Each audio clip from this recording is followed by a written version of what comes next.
It's about getting into schools and talking to young people because, I know that people can change. And it's about talking to people and getting them to understand and perhaps step back from violence and prejudice and whatever. And we just need to work together and keep on the good fight there. Absolutely. Hey there, guys. We are ecstatically happy to announce that we are associated with the Sophie Lancaster Foundation. The times are changing, and with the unfortunate death of Sophie, those changes have made a massive impact for the future.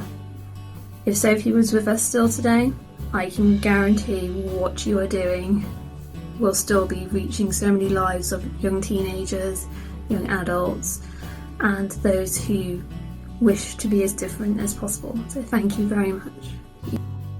To find out more about this incredible foundation and all the work they do, and more importantly, how you can help, head on over to www.sophielancasterfoundation.com.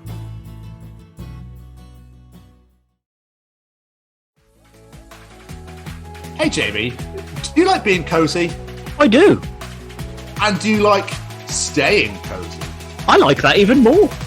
Then just heading over to www.staycozyclothing.com, where you can find hoodies, tees, sweaters, and much, much more.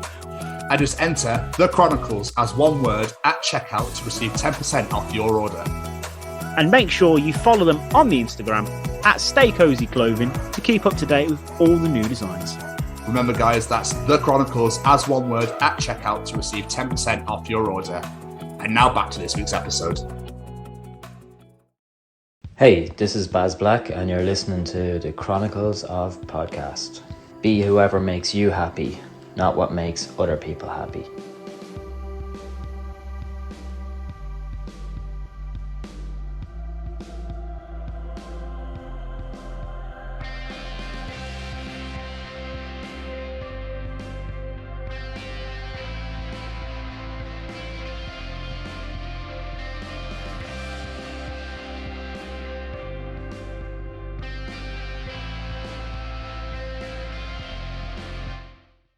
Well, load the dishwasher with my ass, boys. Welcome to hashtag WBW.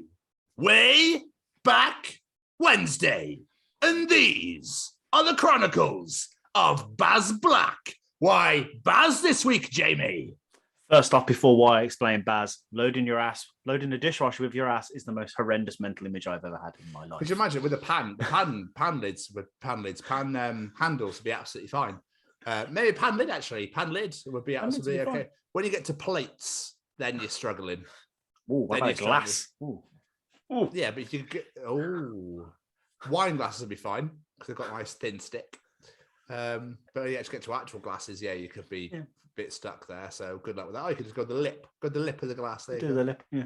Anyway, Baz Black. Why Baz Black this week? Well, there is no connection to this week's guest. The reason we're bringing him back is because he's a handsome son of a bitch. We love him, and we want to bring you this interview because it's amazing, and Baz is amazing. Yeah, this is great. The only thing that annoys me and frustrates me about this interview is my audio is fucking shit.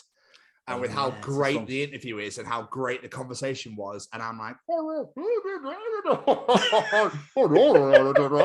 it's just not great. I'm not happy about it. But this interview is fucking wonderful.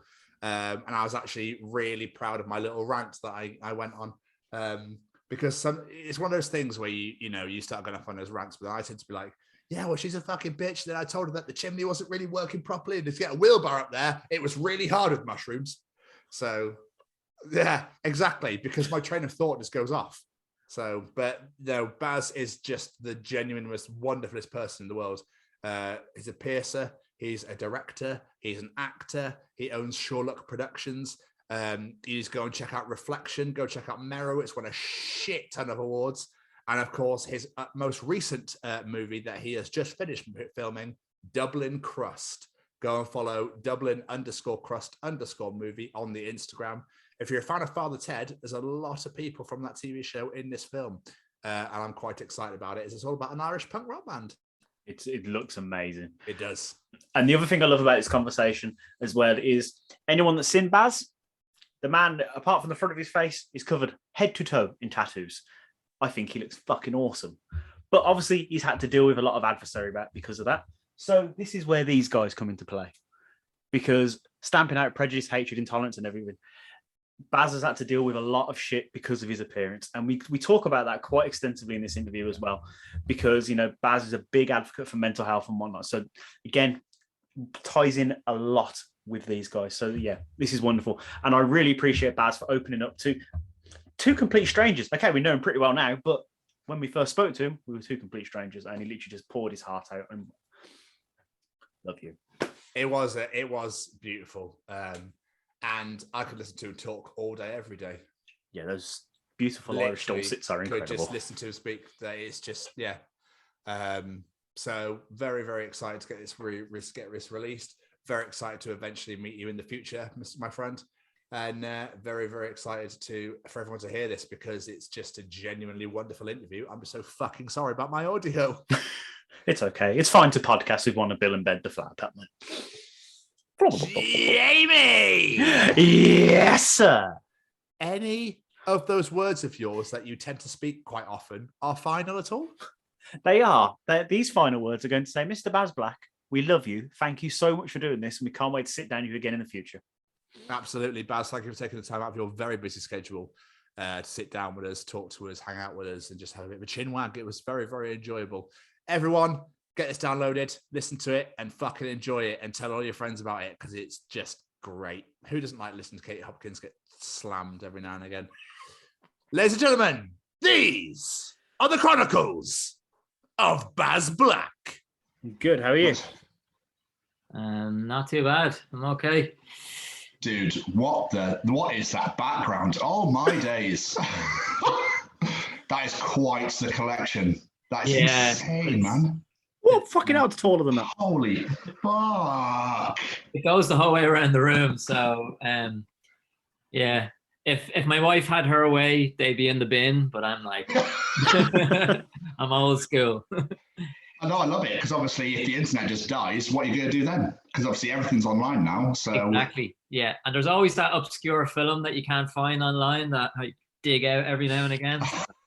It's amazing. I think there's one that you can't get in the UK at all, which is a Leslie Nielsen movie, which I love, but you literally can't get it anywhere. Wrongfully Accused. Oh, yeah, I don't have it. Oh, dude. I'd be like, where? Tell me your secrets, but if you don't have it, then yeah. Great film, though. Oh, would you actually know where to look for a certain DVD? Yeah, I have OCD, so like they're not alphabetized, but they are genre. So like, you know, you have your horror section, your comedy section, and your action, and you know. That's amazing. Prison Break section. Man after my own heart. I love it. Absolutely love it. I'm the same with I have my vinyl records, and mine are all in like album release order. So all the bands are together with the year the album came out. Yeah. So yeah, I totally feel that. Yeah, I would definitely know where they all are. And my sister-in-law was over one night, and just to piss me off, she said that she swapped a disc with another disc and didn't tell me. No. Oh. And, yeah, so I found out though. I was going to say, did you find it? That's a year of my life gone. Yeah, exactly. Oh, Jamie. Well, what we normally do is I just do a little intro, and then, as Tom said on Facebook, we hurl a bunch of questions at you. Cool. Sounds good. Sounds like a plan. It's not as invasive as it sounds. Well, we haven't got to the interview yet. I'm pretty brain dead after pitching today, but I'll try my best. Oh, bless him. That's all right. It's very lighthearted. We literally we just chill, have a laugh, have a chat. It's not like, you know, because I imagine like some interviews you do, obviously people at the top are like, make sure you ask this question and make sure you ask that question. Yeah. Whereas we're just like, you know, I don't know, what's like for dinner on a Wednesday? Yeah. Oh, that's okay. Yeah. Like, have we asked that question? Yeah, absolutely. We've never asked that question, but it's just the first thing that comes to my mind. Wonderful. You're a pain in the ass. Right. Ladies and gents, on today's show, we have a man who spins so many plates. I'm amazed that one of them isn't circus performer, quite frankly. This man is a business owner, a piercer, a drummer, an actor, a movie maker, a model, an author, a personal trainer, and he's even tried his hand at stand-up comedy. Not only that, but the man has one of the most inspiring mindsets I've ever heard. On top of all this, he also is openly a fan of Little Mix. Welcome to the show, Mr. Baz Black. That is some introduction. Wow. To sum it up, it's jack of all trades, master of none, really. But, you know. It's just insane, dude. I was reading up on you. I was like, is there anything this man can't do? Where does he find the time to actually, like, live? Yeah, I like to keep busy, I suppose. And, keep my finger in all the pies. I can't believe you sold me out on the Little Mix, though. Wow, my reputation is ruined. I'll admit, Power is a banger. It's a great tune. I won't say nothing. Yeah.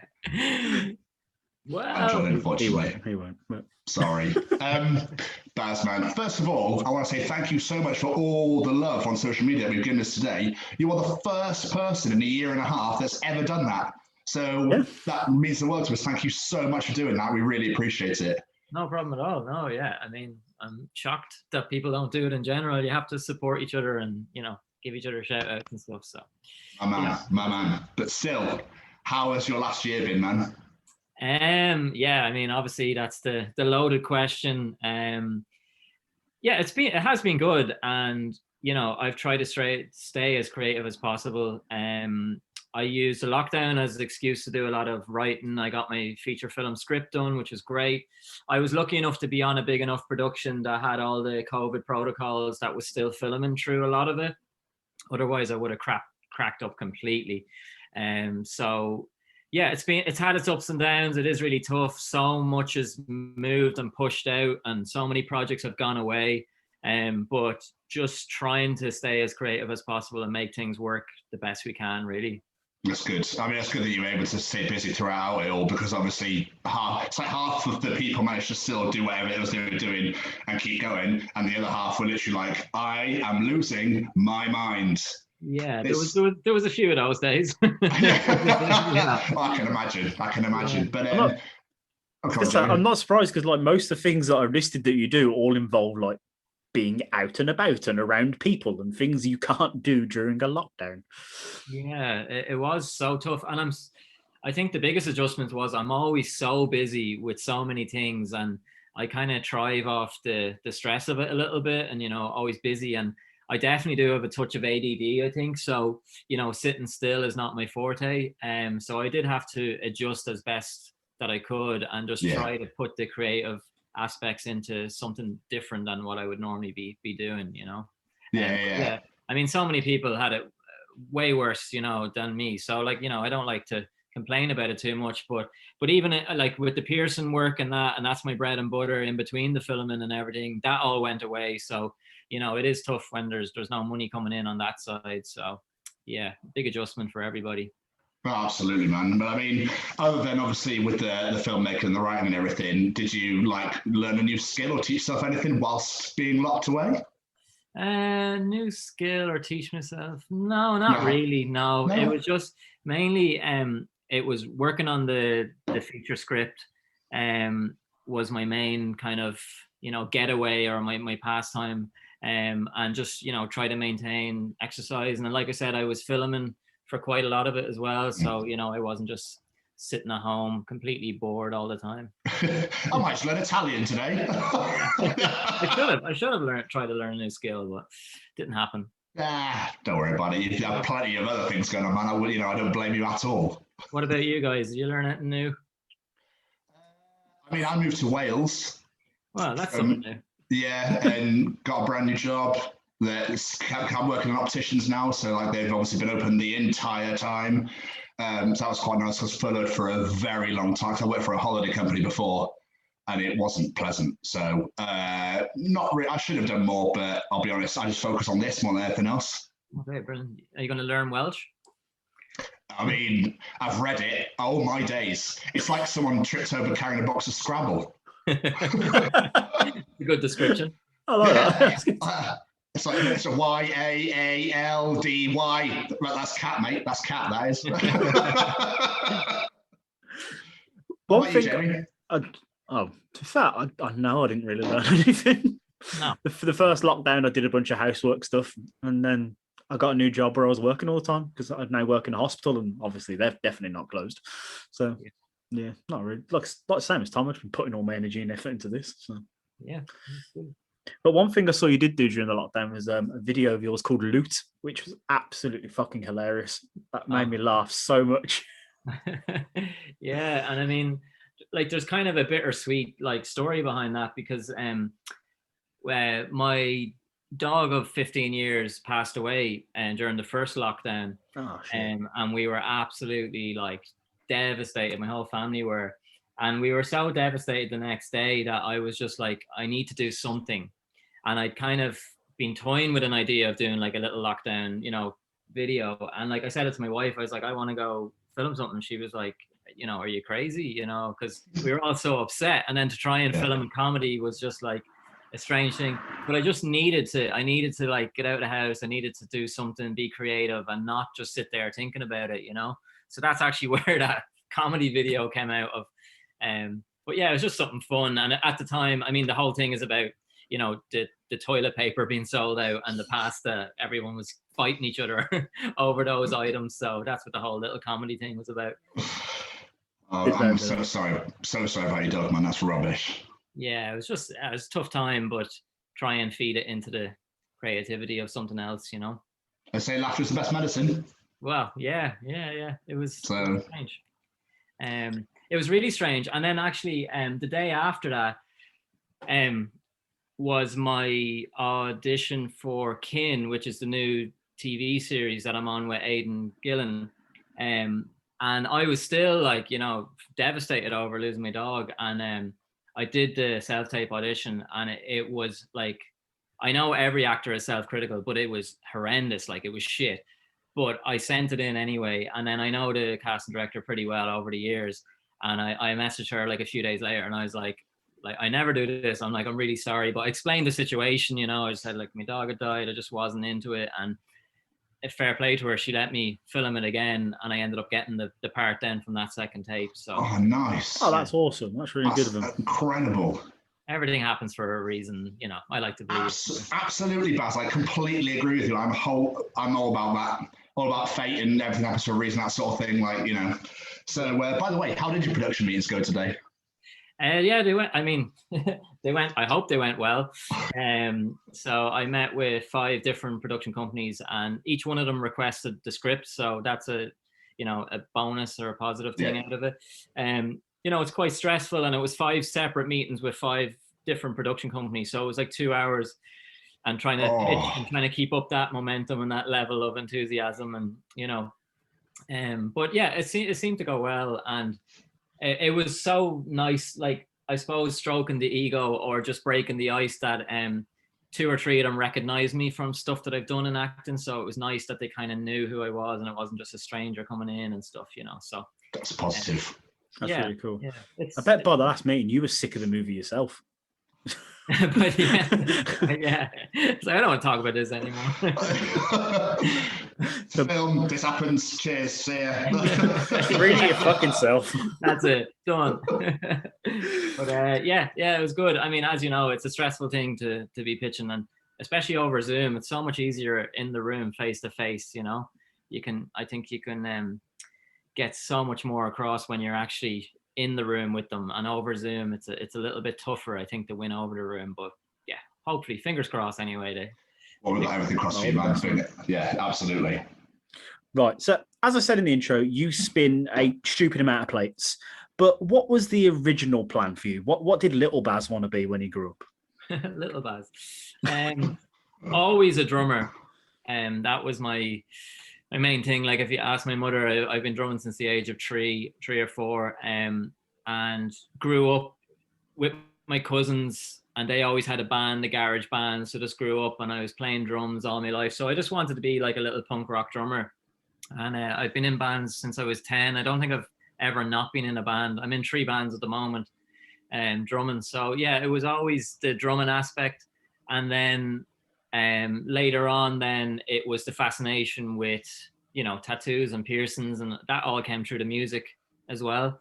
And then as soon as I physically could, like I started getting pierced, and then that led into tattoos as well. So yeah, musician first, definitely. So why can't I find Amongst the Wolves on Spotify? Because I tried to find you and I couldn't find you anywhere. Good question. Because the bass player just quit the band. He just had a kid back in October, and he made the decision to quit the band. So while we were deciding what was going on with the band, because all our gigs obviously with COVID was postponed and everything, we just decided to take it down for now until we evaluate what we're going to do. So, but I'll send it on to you. Yes, please. Because I love the whole Celtic rock, Celtic stuff with punk rock, like Dropkick Murphys and Flogging Molly. So it just works so well, and I just was desperate to check you out because I really want to listen to it. So that'd be wonderful. Thank you, sir. I'll send that on. No problem at all. So I knew about two bands you're in. I knew about that, and I knew about the Prodigy band. What's the other one? So the newest one is a band called Stone Trigger, and they're more like kind of Motley Crue, kind of glam rock kind of stuff. They're out on tour in America with Steel Panther. They tour a lot in LA and Europe. So they're pretty well established. They've been going for 6 years. So I'm drumming with them now as well, so just to add it into the pot. Oh, man, that's absolutely amazing. Again, where are you gonna? I don't know how you do it. However, whatever your secret is, can you send that over as well? I'll send it on. Yeah, I don't know. I mean, look, I don't know. Like from the outside, looks can always be deceiving, and it looks like you're doing amazing and you're doing this and you're doing that. But I mean, I never feel like I'm accomplishing enough, it's and I think I learned over the years, part of my problem, like I was never diagnosed with ADD, but I do tend to jump from projects to projects, and I need to focus myself to concentrate on one or two things and not be kind of jumping around. So I'm in later life, I'm learning to do that a little bit better, Okay. Yeah, fair enough. That's absolutely brilliant. But I mean, so you said you started out with drumming, and then you got into piercing, and then you got into tattooing. Mm-hmm. So you're a PT as well. Yeah. Well, that was through martial arts. My dad owned a karate club in Navan, so I started very young training in karate, and then from there I went into boxing and kickboxing, and then it was jiu-jitsu. So I ended up being on the European team for jiu-jitsu. So I was training and then I just casually mentioned this. Yeah, I was teaching then in 3 clubs as well. At one point I was training 6 nights a week in jiu-jitsu. And then through that then, because I was training so much in the martial arts, it kind of led into me qualifying then as a PT. So yeah, I did that as well. I mean, fuck. Throw it all in there, but it's come about nicely for the acting work, because my new film that I got cast in called Uncaged, I'm playing an MMA fighter in that, so it's great, coming back to that side of my life as well, and having that there. But I don't know, I think it's just all like life lessons along the way of building up and trying as much as you can to get into the short life that we have. Absolutely, man. Absolutely. I mean, when you grow old, you'll be like, I did that. You can keep going. And you'd be going for days. It's just what did you achieve, Tom? Oh, well, I've had a few jobs. I moved around a bit. Yeah. That's it. I've always just been like very open to saying yes. And, sometimes that's led to me being burnt out and, taking on too much, and I just couldn't say no to things, and it's a good thing because you get to do so much, but it's a very fine balance of what you do and what you don't, Yeah. But yeah, and then like, so through the, the martial arts, and it's because I grew up in like a really, really rough town, like really fucking rough. And it was the whole, macho side of things and getting into fights and getting into trouble. And like, I was a bit of a tearaway, in my teenage years, I'll freely admit. And it wasn't until I joined martial arts that I actually kind of calmed down, because you learn about the respectful side of it. And, if you're caught fighting outside the club, that you're out of the club and that threat. And, It definitely like calmed me down a lot, you know. And then with the acting, like I was, you know, doing a little bit of like theater stuff in my teens, but it was honestly the type of town that if they found out that you were doing theater or acting, you'd get jumped, you know. It was like this ridiculous carry on of, you know, young male teenagers and stuff. So that's where the acting side was, but I kind of kept it quiet for as much as I could. And then it wasn't until, you know, I got old enough to realize that I actually loved it and I wanted to, you know, go back to it, and that I made that decision. Such bullshit, isn't it? I'm like cycling Billy Elliot. Yeah, yeah. pretty much, yeah. Yeah, I mean, it's just the whole, you know, bullshit that a lot of people have to deal with growing up, and it's all driven out of fear, you know, fear of not being part of the group and keeping up the macho image, whatever that is. But yeah, between martial arts and then getting back into the acting side of it, it definitely changed my whole persona. I made the decision actually to move to California. And that's when I did my apprenticeship in Pearson out there, and I was drumming in 2 bands out there. And when I came back from California, I was like a completely different person. You know, it was the best thing I ever did.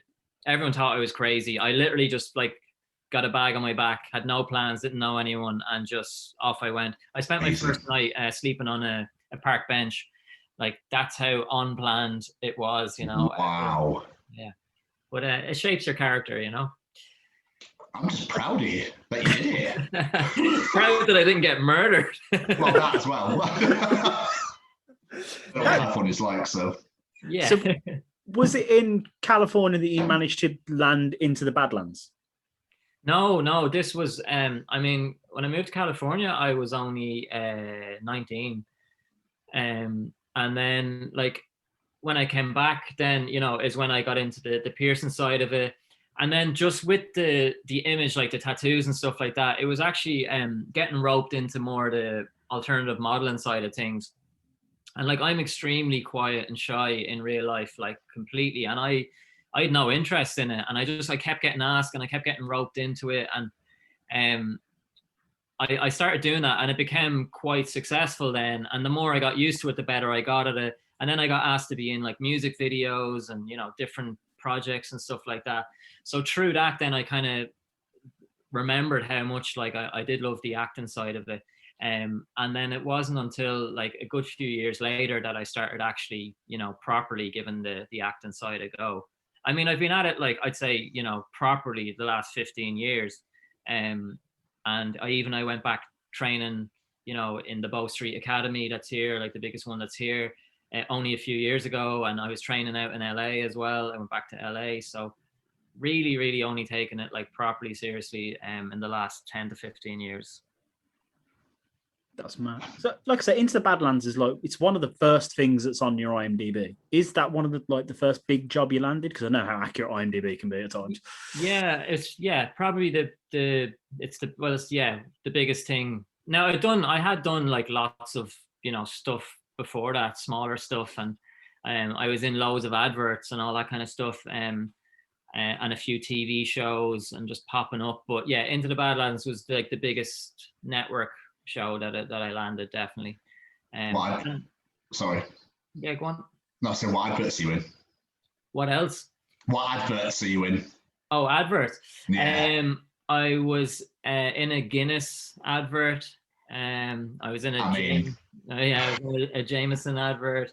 There's a big supermarket chain here called Dunn Stores. I was in one of those as well. I don't know if you saw that. That's the one where I'm tattooing a dot on somebody, and it's like, I did see that. That's what funny. do you get for €1? Yeah, it's that one. But then, you know, through the modeling and that, I was in like loads of campaigns and loads of front covers of magazines and all that kind of stuff as well. So it's just like over the years, it's definitely building up the brand, if you want to call yourself a brand. But anything I do, whether it's the music, the Pearson, the acting, the writing, directing, I always try and bring it around full circle, that people start resonating with the name, you know. But it's tough. It's the long haul. It's definitely tough. And even after Into the Badlands, when I got that, you know, I was thinking, oh, finally, you know, getting on a network show or whatever. And I only had a small part on it. But you do think that it's going to open the doors and, you know, maybe now's your time, like, to get in. But it didn't really happen, you know. It took a few years, again, of, you know, knocking on doors and building it up and building it up. But it's mad. And this is why I always say, you know, like it goes without saying, but you should be nice to everybody on set. Whether it's the runner or the makeup person or whatever. The hair department girl actually messaged me on Instagram about 2 months ago from Into the Badlands. She was working on a different show, and she was like, oh, there's a part you'd be perfect for. I'll say it to the production, would you be interested in it? And that was 6 years ago. I hadn't spoken a word to her, and she found me on Instagram just to send me this message. And it just shows, it's all about making these connections, and you don't know when they're going to pay off. It's incredible. That is amazing. I mean, I didn't ever understood people who fucking sit in their trailer on their little high horse and go, I want my own toilet. I want my own bowl of strawberries and cream. I need my own, my family needs their own toilet. Well, that is me as well. But, I knew it. But yeah, it's just a good lesson, that the industry is small. And if you're an asshole to one person, you're an asshole to 100 people, and you never treat anybody with any less than anybody else on the set.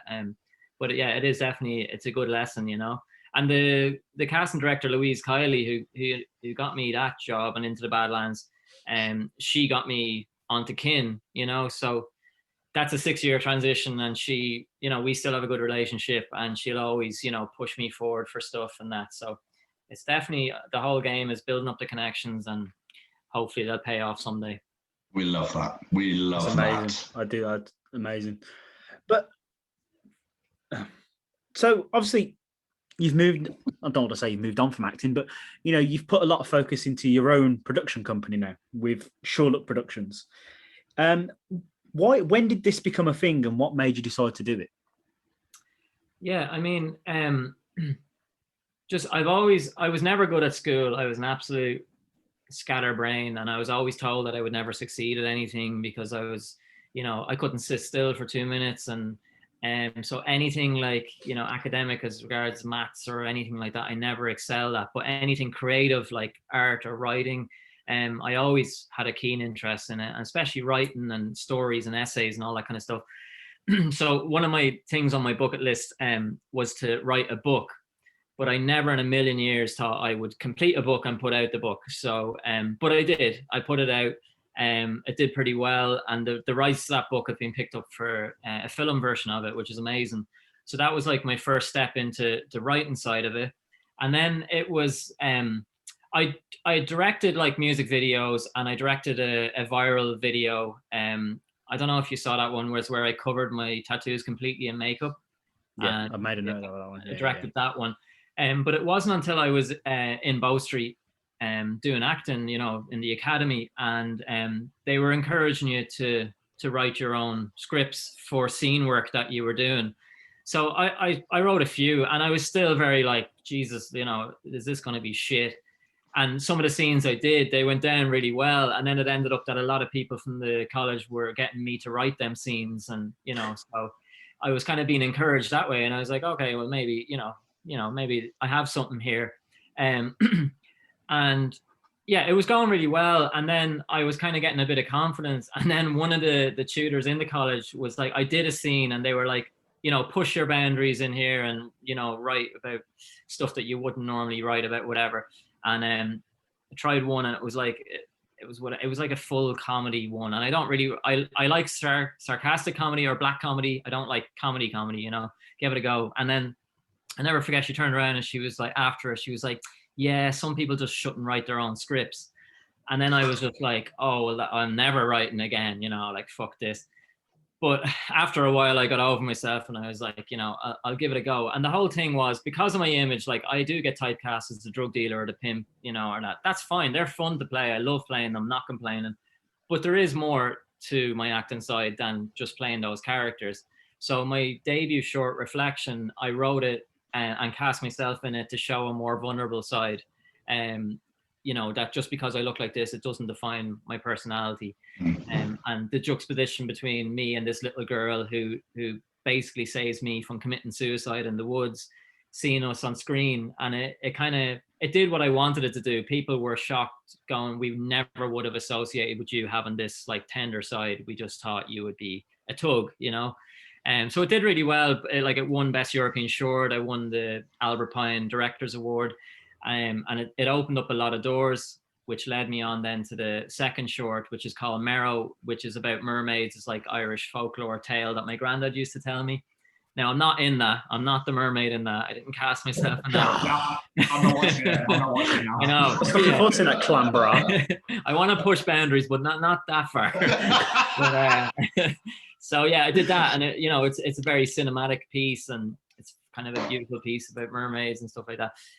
So that's on the film festival circuit now, and it's doing really well. And then I've just completed the feature film script, Dublin Crust, which is about a notorious punk band that I used to be in. It's loosely based around that as well. So yeah, that was the kind of the writing journey, and with the directing. And I found from teaching martial arts, then when I was directing, I found that like I'm good at, communicating with people, and had that side of it. And because I'm an actor as well, I kind of, have a really good relationship with the actors. So, and then the production company, we do a lot of commercial work for businesses and stuff like that, just to get the bread and butter as well. So yeah, I mean, you just cast yourself in your own work if you're not getting the roles that you want to get. Basically, that's the message. On the Reflection trailer, I was just blown away, really. Yeah. I found, it's quite like dark, and I really liked it a lot. But going back to what you said about how you get associated with playing a drug dealer, or, just because of the way you look. So obviously the Katie Hopkins thing will come up at some point, but it really pisses me off when people are like, oh, well, you've got facial tattoos, you're covered in tattoos, so you obviously deal drugs, you obviously, pick fights with people for no reason whatsoever. It really winds me up. And I think that tattoos tell a story. I think that, that classic old question of, well, what are you going to look like when you're 70 years old or 80 years old or whatever? Like, oh, okay, well, first of all, why does it matter to you? Yeah. And second of all, well, I can go back and go, oh, well, when I had this done, I was so-and-so age and I was doing this. And when I had that done, I was over in America shooting a TV series. I don't know, so stuff like that. It really pisses me off. It really annoys me so much that people can sit there and go, oh yeah, well, this business won't hire you and that business won't hire you. Okay, that's absolutely fine. That's entirely up to them. But you're basing on the way I look, not the skills I have and the things I can do. So basically, fuck you. that was a well said rant. That's usually I love a Tom rant. They're the best. I was just watching that Katie Hopkins interview. I couldn't finish it because it was really making me angry, because she was. But it's the fact that, like you said, she didn't really have a point to back herself up. She was literally pointing at the audience, going, "You know what I mean, don't you? And you know what I mean." And Whereas you're going, well, this. You have your ears pierced. Yeah, well. I just do. Get in the bin. yeah. And it is true. And the thing about her is she was nice as pie backstage before and afterwards. And before we went out, she was like, "Don't mind me. I get paid to be a bitch." That's what she said to me. Like, I kind of felt like it was just like to keep her relevant, sort of thing. Yeah. She was going on about how she loved my tattoos, and so she was full of shit. That video brings the most amount of hate into my life, though. So I have a kind of a bittersweet about it, because I think the message of it is good. I was a bit jittery and a bit nervous on that one. I got a lot better at those kind of live TV shows as I went on. I've been on quite a few since that, and that one, like, I can never watch my stuff back anyway, but I'm quite jittery on that one. But yeah, it brings so much fucking hate. Like, the most amount of comments and hate I get is from that video. So, but why? At you? Yeah. Oh yeah, Jesus. I had 2 death threats last week, or the week before last. I mean, for what reason? I mean, it's constant on the YouTube video, but then it was actually my agent convinced me to do like TikTok. I didn't want to do it because I know like the hate that's out there, and I put it up on that, and it just, like, I'd say 90% of the comments were hate, and I don't read any comments anymore, which is sad because I don't get to read the good ones, let alone the bad ones, because it was affecting me mentally. And I am very much of, I don't give a fuck what anyone thinks. I don't do it for anyone else's approval and that. But at the same time, if you're waking up and you're reading people telling you to go kill yourself, you know, on a regular basis, you're like, you know, it's a lot to take in mentally. But when I put it up on the TikTok and the comments were coming through, and I was reading a lot of them, which I don't normally do. And it's just so much hate. And then they actually, because I stopped reading anything on TikTok or I didn't reply to anything or whatever, they actually found me then on other social medias to go to the effort to message me directly. So what I see it. So, you know, I just don't understand people. We all have things that we don't like, but to go and seek it out just to try and condemn someone because you're not fitting in with the herd that they've been raised with as what's socially acceptable, it just baffles my mind as on a human level, a psyche level, basically. You know what? I feel sorry for them. I really do. I don't know why I do. I just do, because it's just pathetic. Yeah. And, you know, you are who you are. I hope you keep, I know you will. Just keep going as you go, man. You're absolutely smashing out of the park with the production company, with the piercing, with the acting, with the writing. Fuck everybody else. Who gives a shit with it? They're obviously still home with their fucking mum and dad or whatever, getting their shit paid for, or they're on the streets. So, you know, it just winds me up. Yeah, it is. And I mean, obviously they're just miserable with their own lives and they want attention, and it's their cry for attention, or they would love to have the freedom to express themselves however they wanted, you know. But yeah, like I said, I don't read the comments anymore now, but like just that video in particular, I just get so much hate over that video, you know. So yeah, it's just one of those sore points. But I think the message behind it is good, and obviously there are people that relate to it, and you know, and as humans we do judge aesthetically, but like when you look at it, you know, from the bigger picture, like how pathetic it is that we do judge aesthetically, you know. I mean, you just get on with your own life and just try and live your life, you know. And even if you have things that you don't like, I would never feel the need to express them to somebody randomly that had not done anything to you, you know what I mean? Yeah. So I remember when the ginger hate used to be a thing. Yeah. So that seems to have all of a sudden disappeared. Don't know why, but I just never understand them, man. But going back to live, how did that come about, by the way? How did you get onto Nolan's show? I'd done a few different shows, and I'd been on a few BBC shows, because that is a BBC show that was on, and they just contacted me just randomly out of the blue, and they were actually like, you know, would you come on and speak about, you know, we see you speaking about this tattoos and, you know, body positivity and all that kind of stuff. And I was like, yeah. And they rang me back and they were like, listen, Katie Hopkins is going on. And I was like, who the fuck's Katie Hopkins? I didn't know who she was.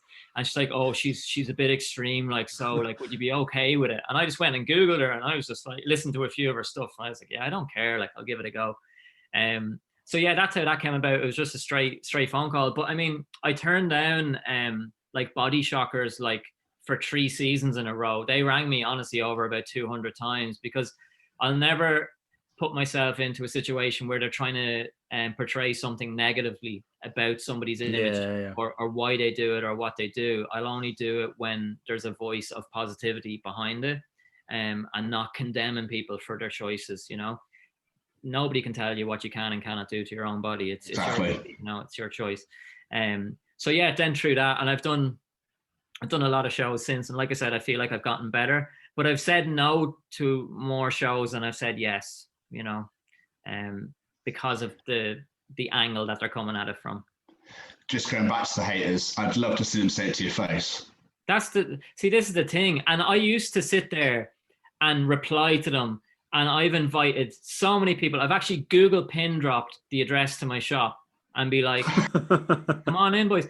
And not one of them show up.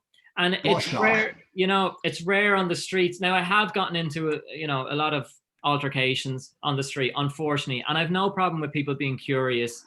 You know, that's just human nature. Like I said, I don't do it for other people. And I am quite shy and reserved. And then people are like, well, you're a fucking walking contradiction then. Why would you tattoo your face if you don't want attention?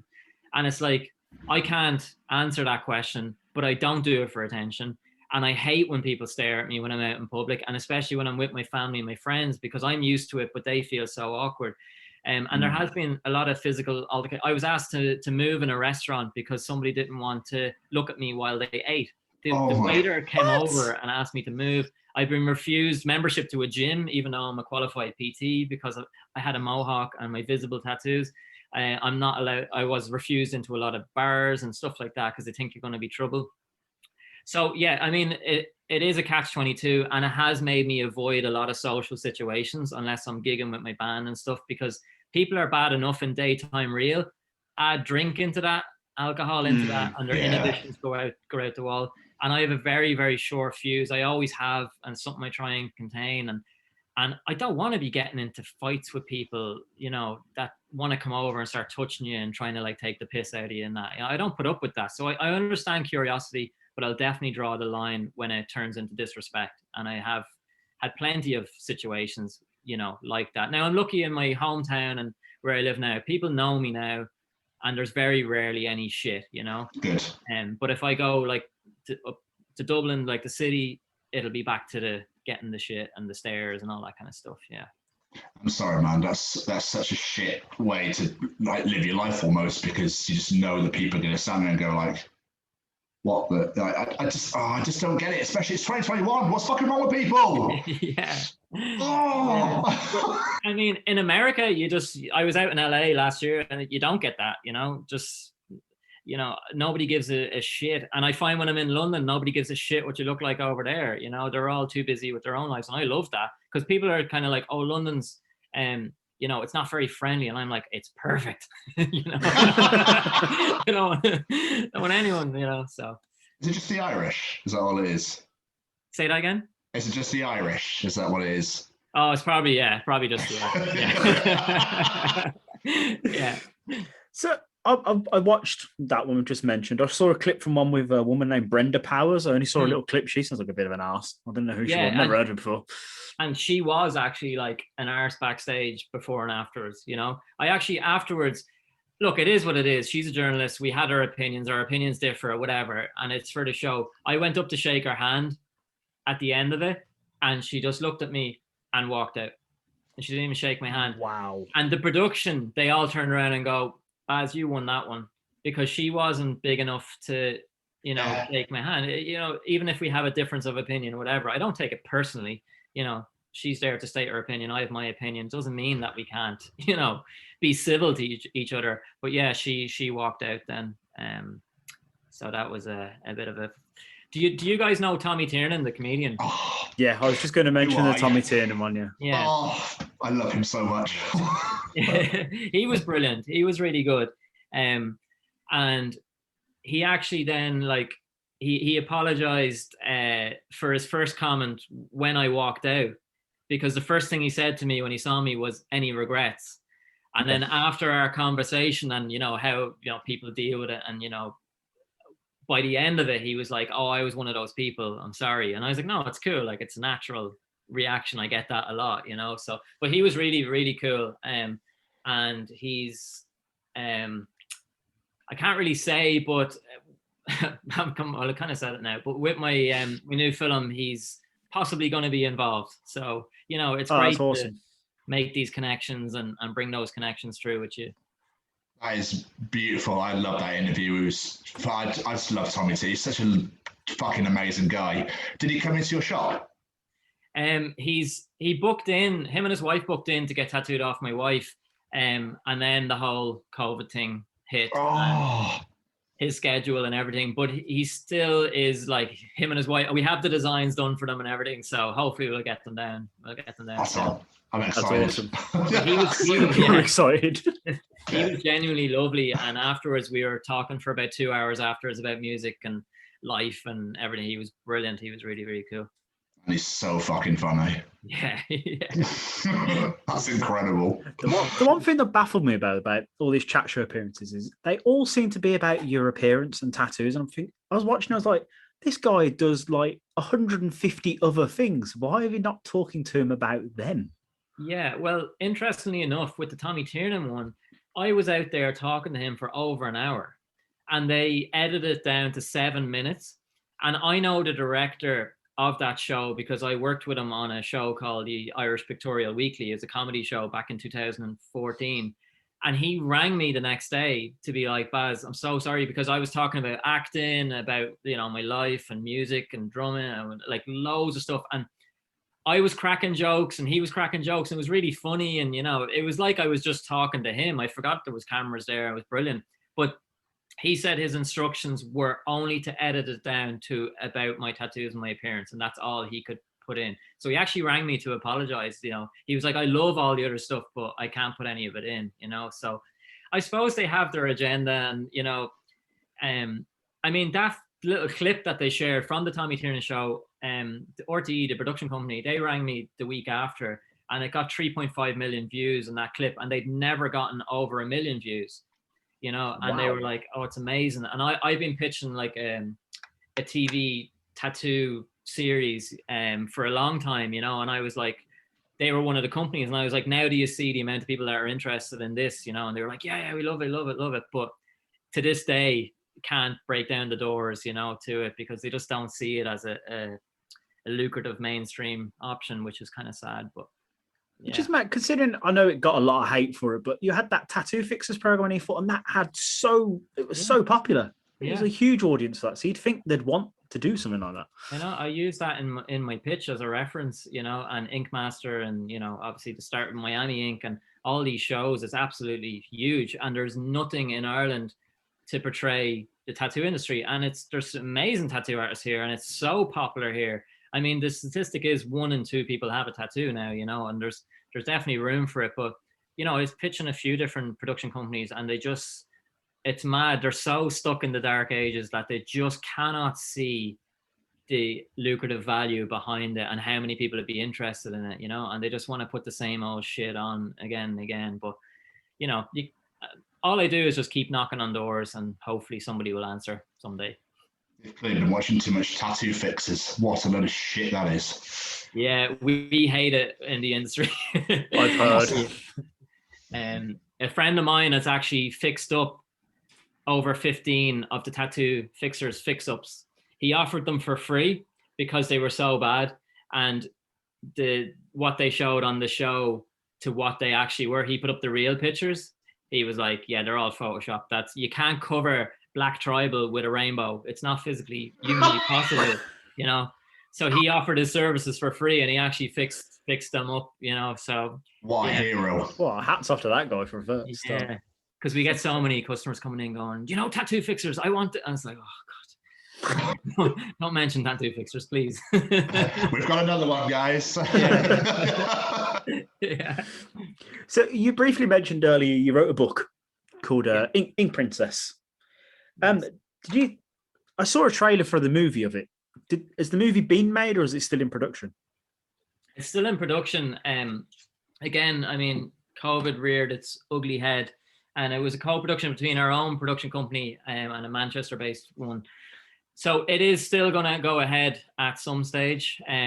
But I was also in talks about it being a TV series as well, with a separate, you know, company. So yeah, it was just something that I never thought I would actually get finished or do. And what happened was I'd only written like 6 chapters or something, and I was like, is this crap? Is this shit? I'll send it off to a few publishing companies and just see, you know, what reaction I get. And when I sent it off to them, the 3 of them came back and was like, okay, we want to see the finished book. And that made me finish the book then, because I was like, okay, I have a deadline now, you know, to get it done. So yeah, there's a lot of people who have read it and that they want a sequel, and I haven't, you know, found the time or the motivation to write a sequel. What a shock. But, yeah, it was quite interesting. And it was, the book is, you know, it's completely fictional, and the girl that's in it, basically, you know, she ends up out on the streets, and she's a street artist, but she finds her way into doing a tattoo apprenticeship, and she works her way up onto being on one of the biggest tattoo reality TV shows. So she becomes famous, but through that she gets a stalker, and the whole stalker thing was based on my own experience of having a really fucking scary stalker when I lived in Dublin. So even though it's from a girl's perspective, because I didn't want people associating me with the protagonist, you know, that's what that whole aspect of the stalker is about, you know, and how she deals with it and what happens and stuff like that. So wow. Yeah. I mean, we won't go into the details of it, but I mean, I bet it feels unreal to have like a movie being made of your book.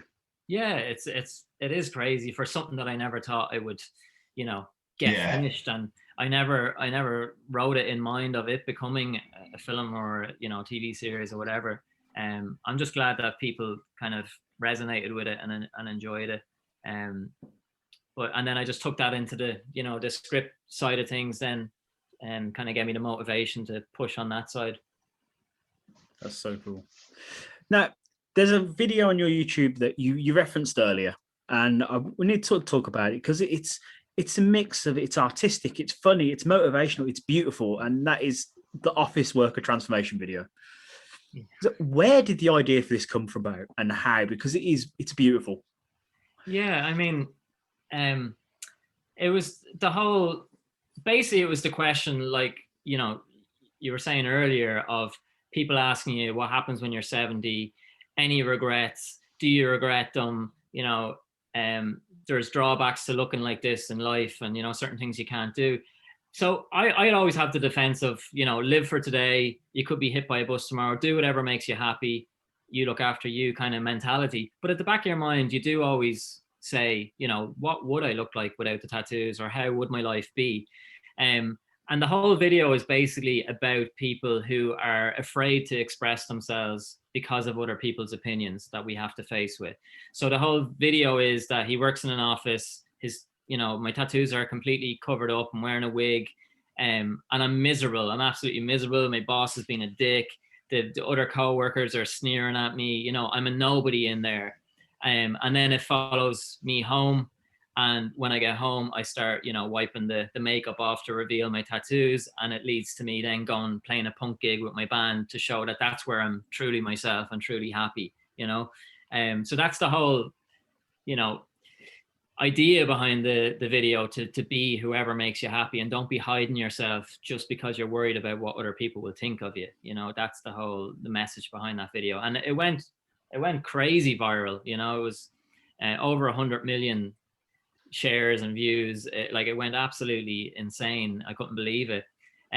But when I did see myself covered in the tattoos, or covered myself with the makeup, and I looked at myself in the mirror, it was like a stranger was looking back at me. So it definitely like silenced that voice of, you know, would you be happier without them? I couldn't wait to get the makeup off. And it was such a relief. Like, honestly, it was such a relief that, you know, I didn't feel like myself at all. And so much so that when I came to shoot the scenes, I had asked my mother, I was like, oh, I want to shoot some stuff, but I didn't tell her what it was. And I arrived with the DP, and my own mother introduced herself to me. She was like, oh, hi, I'm Barry's mom. Nice to meet you. And like shook my hand. And then I was like looking at her, and then she looked in my eyes, and I've never seen my mom freak out as much. Like, she didn't recognize me at all. You know, it was it was a crazy moment. You know, but yeah, it was just one of those messages that I want to get across. And then, I mean, of course, people, you know, the comments, and people took it up wrong, going, oh, just because you work in an office doesn't mean you're miserable. I was like, that's not the fucking point of the video. It's not against office workers, you know. And then there was like people like commenting, you know, when I was wiping the makeup off, going, oh, instant Nazi, and, you know, instant failure, and your family should be ashamed of you, and all the, you know, these comments coming through. And then there was people who thought that the makeup wipes were putting the tattoos on. They're like, oh my God, you can get wipes to put tattoos on you. You know, so there's all sides of the spectrum. People are stupid. Yeah. So I really hate the human race. So I really do, because your tattoos define who you are. That's who you are. Yeah. Like, talking to you, I see Baz Black. I don't go, oh, you know, he's got the facial tattoos and everything, it's all on the side, etc. I mean, you know, I'm not like gawping at you. Yeah. I just see you. I find that's one of the most frustrating things, like, that it takes me 20 minutes to get past the tattoo conversation with somebody that I meet before it gets to my real personality. And like, I go into autopilot, and because I get asked the same things, and I have the same, like, my wife for that, they laugh because I have the automatic responses, you know, that I have. And then 20 minutes in, if somebody starts talking to me about films, I'm like, there's my real personality, you know, I want to engage in stuff. And it's just one of those, you know, I hate because people are like, oh, you're moaning about it, you know, you made the choice. And it's like, yeah, I did make the choice, but it doesn't define me. And it's not, it's like, right, my job is working in piercing and tattoo. That's my bread and butter, my main job. I've been doing it for 18 years now. And it's like, I compare it to, imagine you worked in Tesco 7 days a week, and then you go out for a drink with your friends and somebody wants to talk to you about Tesco all night. You know, that's where it's just like... It's a good way of putting it. You know, people coming up showing me their shitty tattoos. I don't want to fucking see your shit tattoos, man. You know, I don't care where you got it. I don't get, you know, it's like... But I try and be as pleasant as I possibly can. No, I can imagine. I think you're a very genuine and humble person, and you know. But what you should do is you should make a voice note recording, right, of the entire first 20-minute conversation thing. Yeah. So when people come to ask us, you go, what, play. Yeah. Go listen to this. Come back to me in 20 minutes. Yeah. We can actually talk about who I really am, what I really do. Yeah. So with that video, how much of your body did they cover in makeup? Was it literally everything? From waist all the way up. Yeah, completely. It took 7 hours.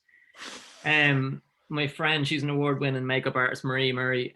She did the makeup, and we did the first session, like we did it in four hours, and then for the next section, then it was 3 hours to do the rest of the body. And it was about, we used Kat Von D's makeup, the tattoo artist, and I think it was something like 12 layers of makeup and powder to completely cover it. Jeez. Possible. Yeah. But it was an interesting experience, and I was just glad that I kind of confirmed that, you know, I'm happier with my tattoos. Yeah. So, yeah. I love the fact as well, the song that's playing in the background, I was like, this is really good. Who's this? And I was like, oh, it's his band. That says my next bit of research and listening to his band. There we go. There you go. Nice little compliment thrown in there. It was good. But what made me laugh when I was watching it as well, because obviously doing that with the wet wipes and stuff like that, and my wife just looks up and went, would it be quicker if you'd had a shower? Well, she's got a point. Yeah, probably. Yeah. How long did it take to get off? Not as dramatic. And I did like as much as I could with the makeup wipes, but then we were going to shoot the gig scene on the same day. So I did have to get into the shower, and my skin was like bright red from scrubbing the shit out. Now there was still makeup on me, you know, you can't really see it in the video. But I think honestly, it took me about 3 or 4 days like to fully get it all off. About 20 showers later. Yeah. So you wouldn't want to be doing that in a hurry. And my agents have said over the years, you know, they were like, oh, why don't you put your like headshot of you with the, you know, the makeup on, so that will open you up to more roles. And I am of the mindset of that's missing the point. You know, that's, you know, I'd be happy to cover the makeup up for a project, but I don't want to go in under the false pretense of, you know, almost, even though it's contradictory, you know, acting like I'm somebody else and, you know, trying to hide myself to try and fit in to get more roles. That, to me, that seems contradictory, you know? Yeah, I know what you mean. Yeah. I suppose the only way that would be good is if it was a character who gained tattoos throughout the movie. Yeah, that would work. Yeah. That'd work quite well, wouldn't it? I have a treatment written for a while now of like a bank robbery, but covering the tattoos completely. So when the eyewitnesses describe who the bank robber was, that's brilliant. That is genius. Absolute genius. That's either a treatment or a plan for now if you go broke. Well, I didn't want to say publicly. Well, Jamie. Sorry. But like the actual, what I actually have written is, you know, go in with the tattoos all covered up with the makeup, have a wig on, the whole lot, and everybody that's in there, get them to put a hood over themselves, and while they have the hood over themselves, wipe the makeup off, and then join as if you're one of the hostages. So when the cops show up, that you're actually pretending like you're one of the hostages, because they'd never would have described the guy with the tattoos, you know, and then fly the money out with a drone. It's a bit ambitious, but you know. I love it. That's amazing. No, but that video, particularly, I loved it so much. The message of it, you know, I know you've said people are taking it the wrong bloody way somehow, even though it says in massive words at the end of it, be yourself, you know. Yeah. But the positive mindset, I absolutely love and admire about it. Like, there's even that video on your YouTube that is basically just all about having a positive mindset. And considering, you've turned around and said that video with Katie Hopkins, you got fucking death threats over it, which is absolute bollocks, and get stopped by it. The fact you've come out of it all with this amazing positive mindset, I just absolutely admire the fuck out of you for it. I really do. Yeah, well, I mean, I appreciate that, but I mean, like, honestly, I have to kind of listen to my own bullshit sometimes, because it's very easy to say these things, but there can be a lot going on behind the words as well, and it's not as if I'm like, oh, I'm completely positive, none of this affects me. Of course it does, but I just try and view the world and try and take the positives out of whatever situation I can. And just from my own experiences, if I can just like relate to one person that may be going through a tough time, to try and get them to see the positive side, that I think it's more that I enjoy helping other people, because I know how dark my times have gotten over the years, and it's so hard to maintain a positive mindset when there's people judging you, and that can be your sexuality, it can be, your religion, it can be the way you dress. There's no one defining thing. We're all under so much pressure, and especially these days with social media and the bullying. And I really, like, my little niece is 11 now, and I absolutely dread her fucking teenage years growing up with WhatsApp groups bitching about each other and comments, and the whole being a kid thing is out the window.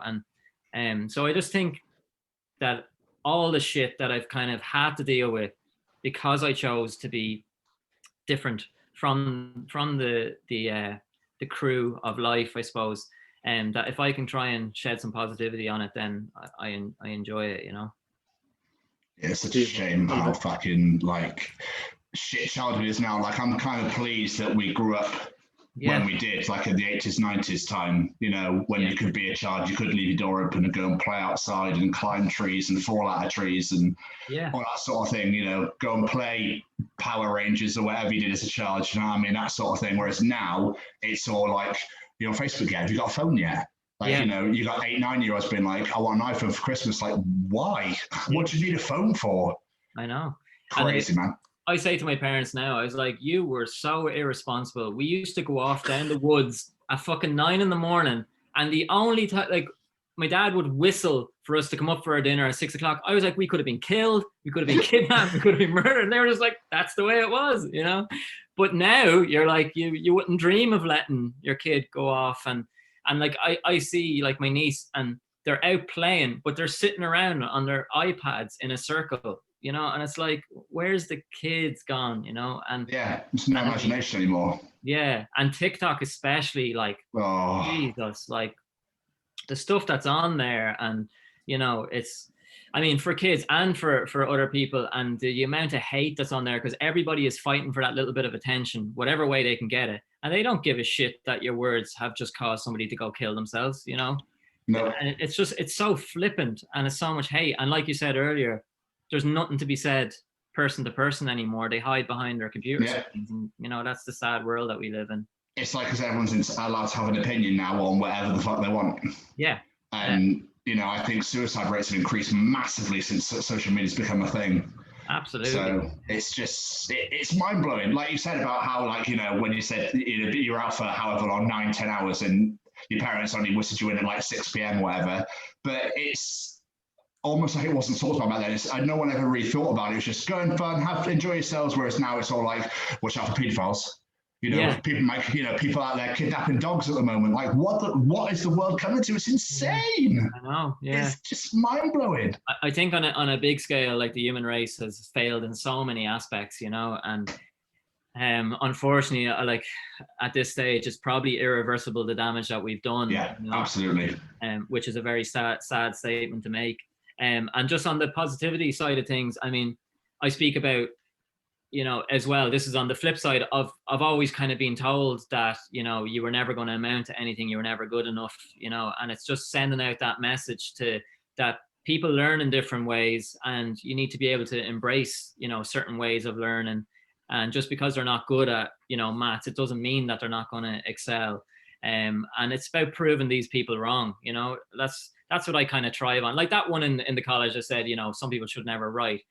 It's just like, you know, and this is very, very egotistical, but I hope she sees the awards that my film have won, and like, because it is like, you know, well, fuck you, I did go and do it, you know, and you could have easily just made me never write anything again, you know. So never let anybody, and it's hard, but never let anybody deter you from your dreams. Just go and do it, you know. And it's easier said than done. Trust me, like you guys know as well. It's easier said than done. And there's a lot of negative people because they are miserable with their own choices that they've made, you know, and they try and bring you down to their level to make themselves feel better. And you have to be very wary of people like that. And there's so many of them. So it's just a mentality that you have to kind of learn as you go along. Absolutely. I mean, you reference your awards. I mean, did you ever think that you'd win? I mean, did you ever think you'd win any? I mean, it's incredible. I think I've forgotten the name for someone. Reflection won like loads. Yeah, absolutely. It's mad, and you don't do it for the awards, but like the awards open the doors for your next thing. So that's where, you know, they're beneficial. But not in a million years did I ever think that it was, you know, gonna do anything. But I was just so glad that it resonated with a lot of people who watched it, because there's, you know, the topic of suicide, and especially male suicide. And it's the same in the UK, same in Ireland. It's absolutely an epidemic. I've lost so many friends to it. And that's what it deals with. But the film, the Reflection film, there is a whole big twist to it. You know, it's not just like a drama kind of thing. There's a whole twist to the actual film. But I was just glad that the message, you know, got across, and that I mean, winning the awards was amazing. And the people that I've won the awards with have now come back fold, that I'm working with them on other projects and stuff like that. Yeah, so amazing. So that constitutes yeah. There you go. Look at all those awards that are right here. Yeah, it's I don't know, it's just mad. And again, like, I mean, that particular person, like, as far as I can see, is doing fucking nothing, because they were, you know, they're trying to be an actor in a career, and then they were, you know, teaching or whatever. And it's like, and it wasn't just that instance, it was very much so a part of their persona. And a lot of people came away thinking that they weren't good enough because of what they were being told by this person, you know. And it's so hard, because it was one of the most embarrassing things I've ever experienced, because I was after doing this scene that I wrote, and I was acting it out and all that. And then it was just like, yeah, that wasn't good, like, you know. And some people just shouldn't write their own stuff. And I was mortified. I was like, I'm never going to fucking write again, you know. But people like that, you know, you just can't let them deter you from your dreams, you know. No, so you have to, like you said, you need to use it to motivate you, and that's what you've done. So there's so much, you know, to talk about with you. But before we start wrapping things up, we should talk about the fact, as you've mentioned, you know, you're a piercer and you own your own tattoo shop, which is really fucking cool. How long have you been doing piercing then? It's 18 years now. I've been slogging away at it. Great word. Great word. Slogging. Very Irish word. It's funny, actually, sorry, just this is off topic, but the production company name, right? It's, you know, Sure Luck Productions, but that is an Irish saying that can be used in any situation. It's like, oh, did you hear Paddy down the road was murdered? Ah, sure, look, he had it coming. You know, it can be said in any context, you know, it doesn't matter what it is. And it's like, oh, should we go for one? Ah, sure, look, should we go for a pint? So that's where that name came from. So that's amazing. Yeah. What was your question? Oh, about the tattoo and piercing side of things. What was your question? Sorry. I was just saying how long we've been doing it. But that was 18 years altogether. Did my apprenticeship in California, and then when I came back from California, I was working in Manchester piercing, and then I was in London piercing in Soho. Then I was in Amsterdam, and then I came back and I was working in Dublin for 6 years. But I've owned my own business on the piercing side of things for 12 years altogether. And I've had 4 tattoo and piercing shops. And these days I just do private appointment only stuff. I only do like the high end fancy kind of jewelry, and I book it in between my filming and all the other stuff, which suits me so much better. And the last shop I had was busier than ever. It was one of the busiest shops in Ireland. but I was completely burnt out. I was like running from the shop to acting to music, and I just couldn't keep it all going. And the place was a gold mine, and people were like, you are crazy for closing it. But I was literally on the verge of a nervous breakdown.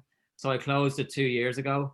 And now I just do guest spots, and I have a private studio here that I just book dates whenever I can. So it works out much better. Have you ever had a really weird request for a piercing? Oh, so many. Any you could share? The weirdest was when I was piercing in Dublin, and a guy came in and he wanted his nipple pierced. I was like, cool, got him to fill out the form, the whole thing, took him into the studio, just talking, lifted up his top. And he wanted his third nipple pierced, which was a nubbin, fully formed right about here. But he didn't have the other two pierced. And I was like, okay, and pierced it. And at the end, then I was like, oh, can I take a picture for my portfolio? And he was like, I'd rather you didn't. All right, buddy. All right. Why would you not get all three done and like connect them with a chain or something? It was like, I thought it was like a dare from his mates in the pub or something, but it was like, no. But yeah, I've had so many, and I have so many stories of different experiences and stuff, and I'll write a book someday about it. I look forward to that. I've always thought that though, like they say, like tattooists have some crazy requests and stuff. But I always imagined piercers got to have some weird stuff. Like some guy just walks in and goes, "Do this, tattoo, pierce this for me." Fwonk. Yeah, I've had loads of that. You know, I've had guys coming in and like wanking in your piercing studio because they're like getting off on it, and I've had very. I hear. Look, all right, I'll tell you this story. This is the best story. This is when I worked in Soho in a shop, and it was like a normal Wednesday morning, right? First thing in the morning, and two guys in their 50s came in, and they were in the full leather clad, outfits, and they were hugging each other as they walked in. You had to come down the steps. So one guy behind the other came walking in. And it wasn't unusual to see that kind of thing in Soho. I was just like, yeah, whatever. And he was like, oh, I have my Prince Albert pierced, my dick pierced. And I want to change the jewelry. I was like, cool. So he picked the jewelry. He's like, oh, do you mind if you fit it for me? And I was like, yeah, no problem. So I went into the studio and I was like, yeah, come on in. But they were still hugging. They never let each other go. So they came like walking in, hugging into the studio. And I was like, okay, man, just like drop your pants, get up from the table there. And he was like, oh yeah, just give us a second. So the two of them pulled down their pants, and they both had their dicks pierced. And he had a chain going from his dick to the guy behind him. So they had to unhook themselves for them, fitted the jewelry, got back up, hooked themselves back up, pulled their pants up, and went walking out. So, yeah. And that was like a Wednesday morning. So yeah, I've had. What? They were happy. Well, I mean, so it counts. Yeah. I've got no words, if I'm really honest. I just don't know what to say to that. I've had some amazing stories. Just this one. This is like a stupid one, but I had three girls in the shop one time, and the one girl, she was getting her belly button pierced, and I was like, I gave her the consent form. She was filling it out, and she was halfway through, and she turned to her friend. She was like, "Fuck, I can't get pierced." And they're like, "Why not?" It's like, "Oh, it says here if you're nursing that you can't get pierced." And her friends were like, "Wait a minute, you're not pregnant, are you?" And she's like, "No, but I'm a nurse." Like, I can't get pierced because I'm a nurse. I was like, no, it's not fucking nursing. And I was like, you're a fucking nurse. You should fucking know what nursing is. Oh my God, that is. Mind you, talking of that, I've just started working this optician I mentioned earlier. And genuinely, a guy came in and he said he wanted to speak to the senior optician, sat down, and he's like, when I took my glasses off, I can't see. That was it. He was expecting more conversation, and he was just like, that was it. Yeah, what do I do about it? Wear your glasses. Yeah, there you go. That'll be 80 quiz. Right now, cheers, thank you. Just ridiculous. That is insane. Yeah, you know what they say about common sense? It ain't that common. Yeah, clearly fucking in. Right, just quickly, I saw you did a stand-up comedy set on your YouTube. I watched it. It's really I really enjoyed it. It was really quite funny. was that a one-time only thing, or is it something you do quite regularly? Yeah, it was like this bucket list thing. This is ridiculous, right? But I don't know if you guys, you remember that stupid song that was called the Sunscreen song that was like out in the late 90s? Yes. Like Baz Luhrmann. Baz Luhrmann. Like yeah. the mantra of life. There's one line in that. It's like, make sure that you do one thing every day that scares you. So that's my little like trigger. If something comes up that I'm terrified by, it's like my one thing to scare me that day. And stand-up comedy is absolutely terrifying. And again, it was something that I never thought I would do. So I said, fuck it. You know, I have some stories. I'll go up. I'll do it. I was absolutely terrified. That one up on YouTube was my first ever show, actually. And then I went and I did a tour for like a couple of months, and I ended up like getting some cool, you know, support slots with some bigger named comedians and stuff. And I got better at it, and it went well. It went down well. But I was kind of, once I'd done it, I was done with it then. I got it out of my system, and I was like, right, that's it, ticked off. Yeah. So, but like, that's a scary thing to do, to stand up in the front of a room and try and make people laugh. Whew. I've heard people say it's the most terrifying thing in the world. Yeah, like live TV is scary, and you know, being on set is scary and stuff. But yeah, that's definitely terrifying. Fair play, sir. I couldn't do it. No, no. Tom, have you got any more questions? That's man. First of all, thank you so fucking much for doing this. It just means the world, and generally had the best time with you for the past like hour and a bit. Yeah, no but problem, yeah. Did you ever think that your life would be where it is today? Like, did you ever think that, you know, you wrote a book, you're making films, etc.? Like, did you ever think that you'd get to where you are right now? No, I you know, it sounds cliche to say no, and I didn't. And like, this is quite dark, but like, I honestly didn't think I would be alive at this age. And that's not like, you know, me just saying that. I genuinely didn't think that, you know. It was just, that was the kind of mindset that I had. And yeah, I know, I just, where my life is now, and from the outside it can look amazing, you know, and people can see, you know, your stuff and putting it up, and social media can be very deceiving. And yes, I've, you know, accomplished some things in that, but it looks better on social media than it actually is, you know. Some people are like, oh my God, you're going to Hollywood, you know, because it, you know, it looks like you're so busy, and that's not true. And it's constantly breaking down the barriers and trying to build up the connections. And but where it is now, and like, you know, I'm married, and you know, I have my house, I had successful businesses, and you know, the film and stuff and the acting, it is a tough trade, as everybody knows, and it's the longevity of it. And I watched a great thing with John Hamm. I read an interview with him a few weeks ago, and they were asking him about coming up as an actor, and he was like, he found out while he was in the middle of it that it's if you can outlast your competition and you can keep going when they give up, then eventually somebody will open the door to you. You just have to keep going. And it's so true, you know, because there's so much rejection, and you know, there's the positives, but then people don't see all the other shit of all the rejection and the stuff that you're trying to get. So yeah, I don't know. I mean, COVID has put things into perspective for a lot of people, like including me, and it's reevaluated people's priorities, I think. So that's some bonus that we can get out of it, and we just have to kind of keep plodding away and see what we can do with life. It's beautiful. Okay, and can you please bring your band over to the UK so I can come and see you? Thank you. Absolutely. 100%. Amazing. Right, before we get out of it, we like to play a little game with our guests. It's called the quick fire round. It's 5 questions. You just answer them as quick as you can. Oh fuck. It's nothing scary. It's not like geometry or anything. Don't worry, it's fine. Okay. Right. First question. Favorite pizza topping? Oh, you're gonna hate me, tuna. No, he's on board. Spot on. Great answer. Oh. Your first celebrity crush?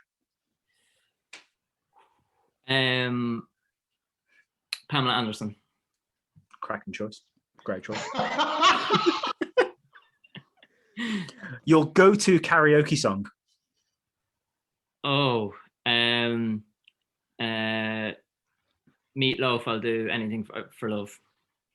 I would love to hear that sang in an Irish accent. I'm not going to lie. It's pretty bad. Who would play you in the movie of your life? Oh, that's an interesting one. Who would play me? I'm going to say Michael Fassbender with tattoos. Oh, I could see that. Great choice. Great choice. And last one, a piece of advice that you would give to the younger version of yourself. People are cunts.